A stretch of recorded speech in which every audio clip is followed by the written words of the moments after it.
Mississippi's small towns were once supported by river commerce, agriculture, manufacturing, and local trade networks. These industries created communities where schools, stores, theaters, and civic spaces formed the center of daily life. Some Mississippi towns declined after industries weakened or trade routes shifted. Others struggled as businesses closed, populations aged, and local institutions lost the resources needed to continue operating. Together, these communities show how gradual economic and demographic changes can reshape small towns over time.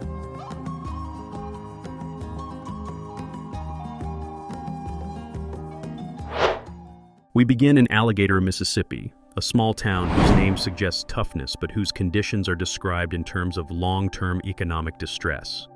The community is often cited as among the poorest in the United States, and that poverty is presented as a structural condition rather than a short-term downturn. Commercial activity has declined to the point that empty buildings are described as outnumbering those still operating, leaving large parts of the town without active storefronts or services.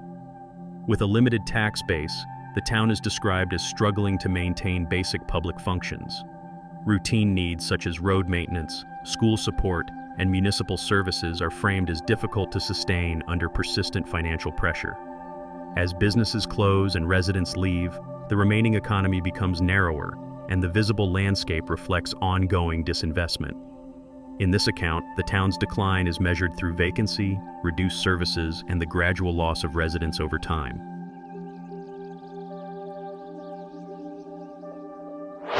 From Alligator, the narrative follows the Mississippi River to Friars Point, a town described as having a historically significant past but limited present-day economic stability. Friars Point once functioned as a river port and is associated with the Blues era, during which it served as a more active hub of local life and commerce. Several historic structures remain, but they are described as standing largely unused. The town's blues heritage is noted as still drawing occasional visitors, but the tourism associated with that history is described as insufficient to support daily economic life.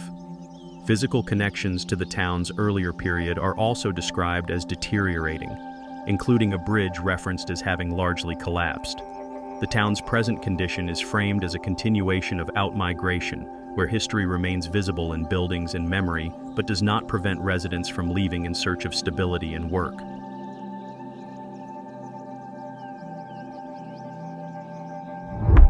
Leaving the river corridor, the focus shifts inland to Oakland, where decline is described as visible in both infrastructure and daily services. The account emphasizes the absence of basic institutions such as schools and grocery stores, and it describes buildings that have physically deteriorated, including collapsed roofs and structural damage that has not been repaired. The town's condition is presented as one in which even debris removal is difficult, suggesting limited capacity for maintenance or redevelopment. Oakland is also noted as being home to a major company, Ajinomoto, yet the town is described as receiving little local benefit from that presence. Public infrastructure is presented as continuing to weaken, with deterioration viewed as both an economic and physical threshold. In this telling, Oakland represents a community where disinvestment has moved beyond vacancy and into structural collapse, leaving the remaining landscape increasingly vulnerable to weather and long-term abandonment.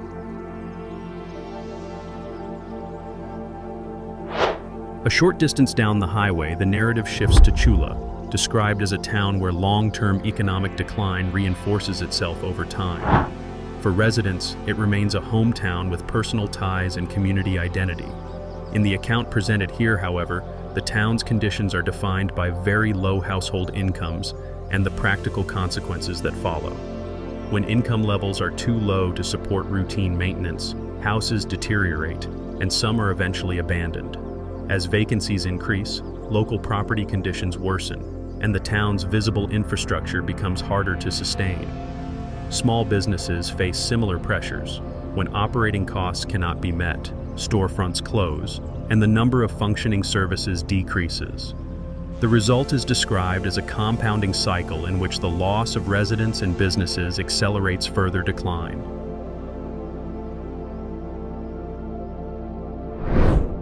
From Tchula, the narrative moves to Crenshaw, where decline is described through the condition of its main road and the loss of local commerce. Shuttered storefronts that once supplied groceries and everyday services are presented as clear markers of jobs disappearing and residents leaving. The town's core commercial strip is described as largely empty, reflecting a community that has lost much of its routine economic activity. In this account, the prevailing condition is quietness created by vacancy rather than by deliberate preservation. The town is described as having limited remaining activity, centered on the few residents who continue to live there. Occasional reports of violence are mentioned, but the primary emphasis remains on the steady withdrawal of businesses and the way that loss drains day-to-day life from the community. Crenshaw is framed as an example of how the decline of small businesses can weaken a town's basic social and economic structure.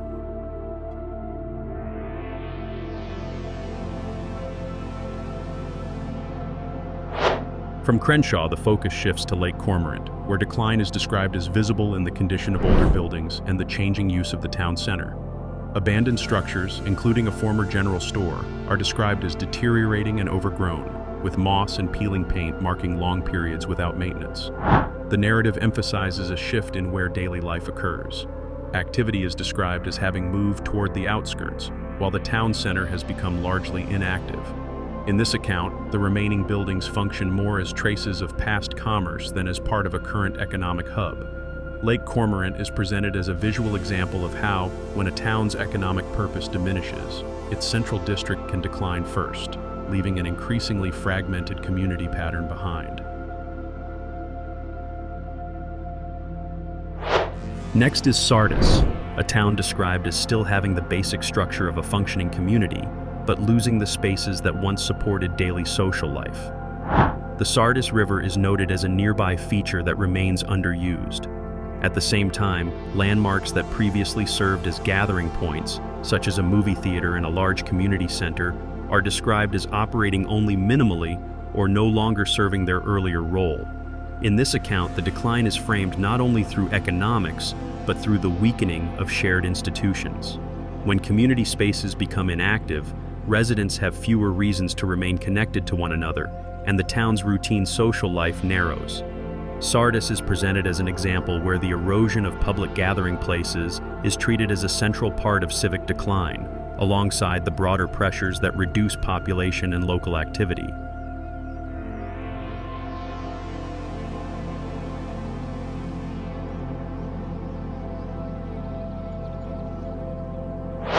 From Sardis, attention shifts to Coffeeville, a small town described as having an unusually quiet commercial core despite its name. The town is characterized as lacking basic services, including a grocery store and a bank. Its population is described as just over 700 people, with a large share consisting of elderly residents, creating what is framed as a serious demographic imbalance.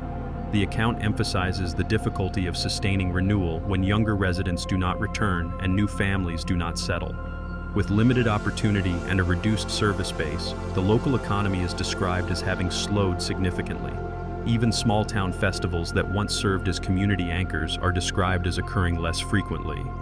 In this framing, Coffeeville represents a town where population aging and the decline of services reinforce each other, leaving more buildings unused over time.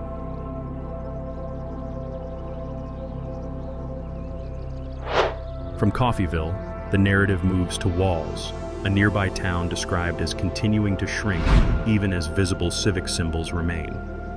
The town's water tower is cited as a prominent landmark, standing over a community whose downtown is described as increasingly empty. The contrast between that intact structure and reduced town activity is presented as part of the town's defining image. Walls is also described as facing geographic and demographic limits.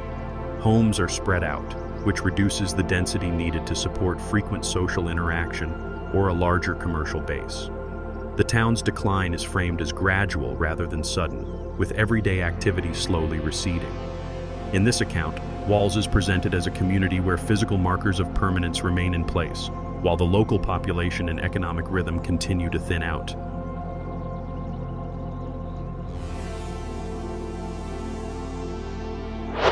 From Walls, the focus shifts to Como, where historic preservation exists alongside visible signs of strain. The town's registered historic district is noted for architecture that still carries strong character and draws limited attention. At the same time, the surrounding emptiness is described as evidence that heritage alone has not translated into sustained economic growth or broader revitalization. In this account, the town's historic legacy functions more as a preserved exterior than as a foundation for recovery. The presence of older buildings does not offset the lack of investment needed to keep the town's commercial and civic life active. The situation is further complicated by reports of rising violence, including fatal incidents, which are described as reinforcing a negative public image and adding pressure to an already weakened local environment. Without meaningful investment, the historic structures themselves are framed as vulnerable to the same abandonment seen elsewhere.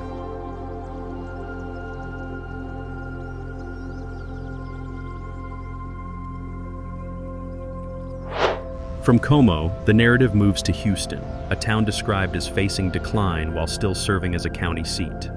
The town square continues to operate as a local government center, but the surrounding commercial streets are described as showing contraction through closed businesses and underused storefronts. Compared with smaller towns, Houston is presented as having a larger base and the appearance of greater stability. The central concern, however, is described as the challenge of maintaining core civic functions as population and tax revenue decline. In this framing, pressure falls on institutions such as schools, policing, and public services, which require consistent funding and staffing. Even with its administrative role, Houston is described as facing limits on what local government status can preserve when the broader economic base continues to thin.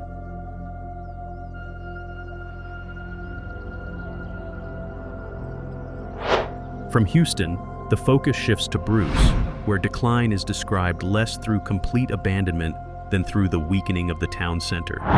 The surrounding farmland is described as remaining productive, but the downtown area, where commerce and community life would normally concentrate, is characterized as unusually quiet.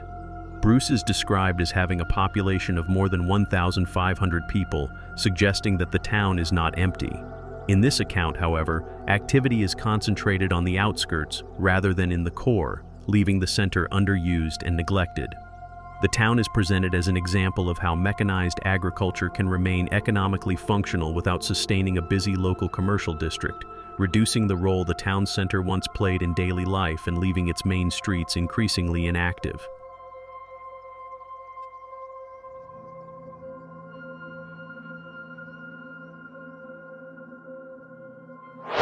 From towns where decline is visible in empty storefronts and collapsing infrastructure, the narrative shifts to Amory, described as experiencing a quieter form of deterioration. In this account, Amory is often referred to as a town that feels sick, yet it rarely draws broader attention. The signs of strain are not presented as a sudden collapse, but as a gradual weakening that becomes evident through what has been left behind. The description emphasizes a limited number of major buildings standing as visible markers of loss, suggesting that the town's difficulties are concentrated in specific spaces rather than spread evenly across every block. Amory's decline is framed as subtle in pace but serious in consequence, driven by a steady reduction in population. The change is described as occurring without a single defining headline event, unfolding instead as slow decay that continues beneath routine daily life.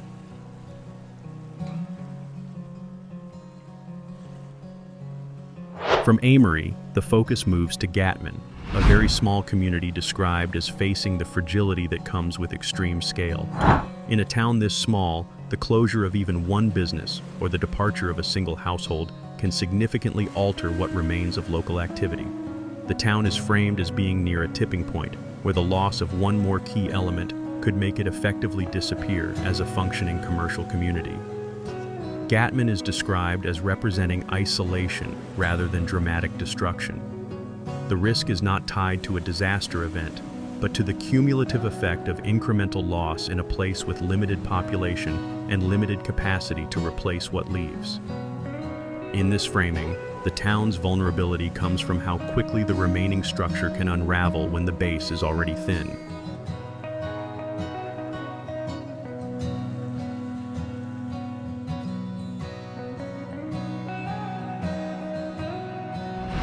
The sequence then moves to Okolona, a town defined in part by its public effort to project optimism.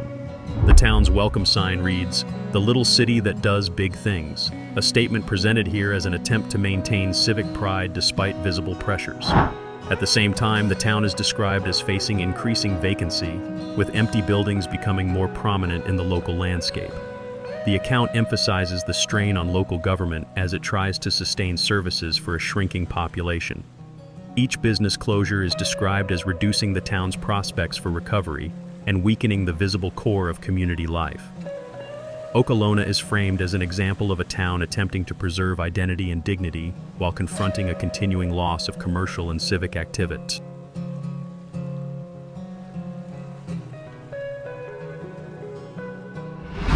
Taken together, these communities are presented as examples of slow-motion abandonment, where decline unfolds through vacancy, outmigration, and reduced services, rather than through a single dramatic event. The pattern described is cumulative.